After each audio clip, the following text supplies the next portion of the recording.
സജീവന എന്താ സംഭവം? രാവിലെ ഒരു 3 മണി ആയി കാണും. വലിയ ഉച്ചത്തിലുള്ള ഒരു സൗണ്ട് കേട്ടാണ് ഞാൻ പുറത്തിറങ്ങിയത്. നല്ല ഉറക്കത്തിലായിരുന്നു. ഈ സൗണ്ട് കേട്ട് ഞാൻ പുറത്തിറങ്ങിയ സമയത്ത് ഒരു വണ്ടി ഈ പോസ്റ്റിലിടിച്ച് കിടക്കുന്നതാണ് കണ്ടത്. ഒരു 4 ചെറുപ്പക്കാർ അവർ വണ്ടിയിൽ നിന്ന് ഇറങ്ങി പുറത്ത് നിൽക്കുക. അപ്പോൾ ഉറങ്ങിപ്പോയതായിട്ടാണ് ഒരു സംശയം. കാരണം അവർ തന്നെ പറയുന്ന ഒരു മയക്കത്തിലായിരുന്നു എന്ന് പറയാം. നമ്മളെ ഈ സ്ഥലത്തെ സംബന്ധിച്ച് ഈ പോസ്റ്റുകളെല്ലാം തന്നെ റോഡിൽ ടാറിൽ ചേർന്നാണ് നിൽക്കുന്നത്. നിരന്തരമായ അപകടമാണ് ഈ പോസ്റ്റിലിടിച്ചുള്ള നിരന്തരമായ അപകടം. ഇത് പല പ്രാവശ്യം നമ്മൾ മുമ്പ് ഇതിൻ്റെ തൊട്ട് നേരെ ഓപ്പോസിറ്റ് ഒരു പയ്യൻ ഇതുപോലെ ബൈക്കിൽ പോസ്റ്റിൽ ഇടിച്ച് മരിച്ചു, ആ പെട്രോൾ പമ്പിൻ്റെ അടുത്തായിട്ട്.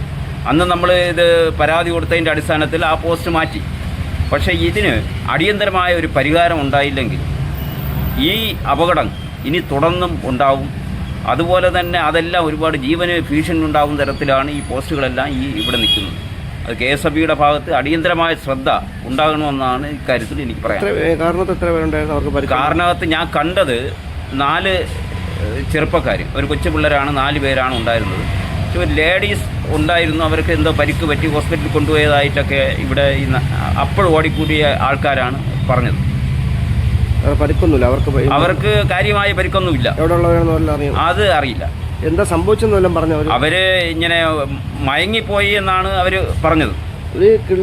അവിടെ നിന്ന് ഇങ്ങോട്ട് വന്നത്, കാട്ടോട്ട് പോയത്. വന്ന